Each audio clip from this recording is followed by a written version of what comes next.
Recently, this last year, I've had what I call my rock star moment. Everyone has a moment in their life, something that you talk about for years. My rock star moment is I ended up puking on a stripper.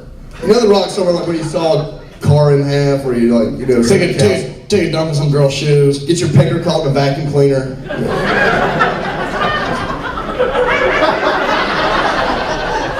That wasn't mine. So yeah, I puked on a stripper. We were in Goldsboro, North Carolina, and some Marines at the show decided they were going to take us out to a strip club. Guys, we need to preface the story by first explaining there is nobody in Goldsboro, North Carolina that needs to be naked for any reason. Ever. Because they got two types of strippers. They got the really old strippers or the really nasty strippers, and that's it. Yeah, so the Marines want to see the guy with the stupid haircut and get a lap dance. They want me to pick her out. I'm like, guys, there's not a good looking girl to pick from here. I mean, do I pick the one that's like Betty White on meth?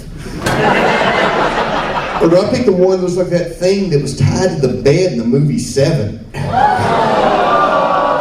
he picked the one that was chained to the basement in the movie Goonies. Yeah, Sloth walked me back to the champagne room of the club. Champagne room, my ass, dude. It was the Pabst Blue Ribbon room. Like, you know, you go to these strip clubs that have nice couches or something. This one had lawn chairs, all right? There was a bug zapper in that room, I shit you not. I think the bug zapper helped keep the crabs down. As soon as Sloth gets me back in the PBR room, I was like, look, I really don't want you to touch me. Let's just play Jenga back here and pretend it got weird. And she goes, calm down, baby. Rube. Oh. Rocky Road. Rocky Road. And she shoves me this lawn chair. She pounced on me. She started rubbing her baby head on me. What? And I'm completely grossed out at this point. You people need to understand something about Patrick. When Patrick gets scared, Patrick uses regurgitation as a defense mechanism. I'm like an angry camel. And I was like, you're gonna have to get back here. And I puked on her. She jumped up and started screaming like, ah, hey you guys.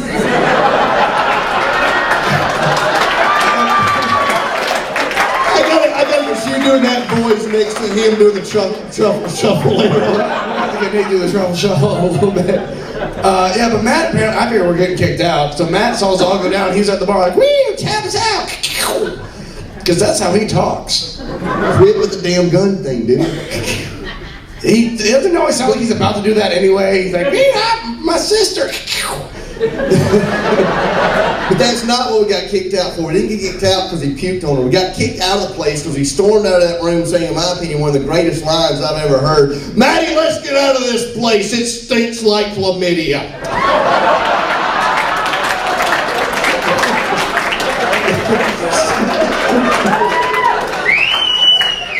Is this your first time? Well, just split him up, man. I'm gonna need a noodle. Actually, it's probably the second funniest line I've ever heard. We actually heard the funniest late last year. My granddad actually has delivered the funniest thing I've ever heard. Yeah, we were driving through Cleveland, and we got on this. We've run out of regular shit to talk about at this point. We've been on the road for so long. Conversation there is, yeah. And so we got on the subject: what do women find more important when it comes to penis size, length or girth? And the way we decided to tell them is which one to call every female in our cell phones, ask them length and girth, and keep score. I agreed to do that before I realized I have my grandmother's number stored in my phone. You bet your ass I made him call her. I did. I called my mama up and asked her. She said, I could not believe you asked me that. I'm ashamed of you. Then I heard her speak to my granddad. Ralph, you're not going to believe what your grandson wants to know. He wants to know when it comes to penis size. What do I find more important, length or girth? Through the phone, I heard my granddad say, well, you've had both for so long, I know how you could decide.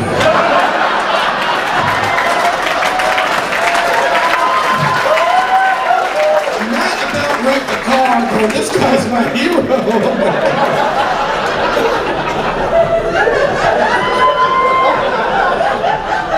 But that's how I found out it was hereditary. That's what I'm saying. I don't want to family. After the show, we're gonna have a garage sale. We got a couple shirts left, a couple CDs. Big round of applause to your wait staff, man. We're very hard for it.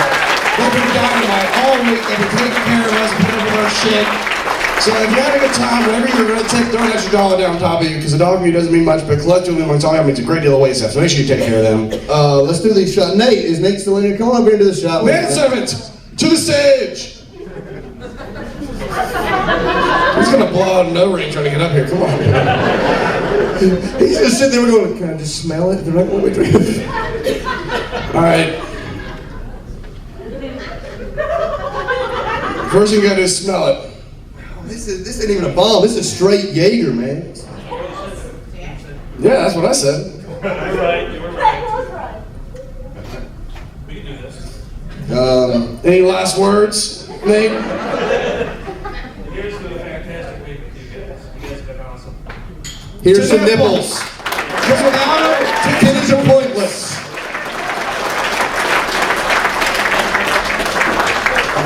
Before we turn it back over to that, I've got one little quick story to tell. Last year, me and Patrick got to do a show down in Orlando. We're going to have such Nate withdrawals next week, man. We got to do a show down in Orlando, and for lodging, they put us up on Disney property at the Contemporary Resort. Now, if you've never been to Disney, the Contemporary Resort is the one that has this thing called a monorail. Runs right through the middle of it. Trains on the it runs in the middle of the hotel, and in the hotel it's got glass railings up 17 floors, so everyone up 17 floors can look down and see the monorail running through, and everyone in the monorail can look up 17 floors and see anybody in the hallway, which is convenient if you're in the hallway naked with a mohawk. Patrick gets really drunk at the show. When he gets back to the hotel room, what he decides he's going to do is strip naked in his room, run down to mine, pound on my door going, Maddie, there's a naked guy in the hallway, naked guy in the hallway. Open the door, he goes, I'm just kidding, it's me.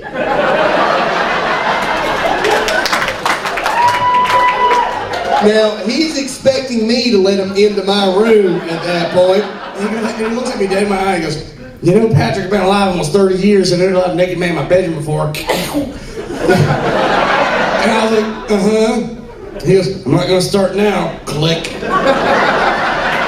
What he found out was his pounding on my door, shouting, there's a naked guy in the hallway. Naked guy in the hallway did not only alert me to the naked guy in the hallway. It alerted the hallway. Exactly. Other doors start clicking open. I realized I'm just a naked man in the hallway now. He ain't got a key card to get back into his room. I grabbed the thing off Matt's door. I hit the fire escape. I run down the stairs down to the front desk wearing nothing but a do not disturb. And on the back it said, no molesting. As soon as I get down to the front desk is when the monorail starts running through the hotel. And I'm standing there, and all these little kids were on the monorail, glued to the window with their little mouse ears on. It's like, it is a small world after all. That was Matthew Lumpkin, Patrick Jolly. Thank y'all for supporting Live Comedy.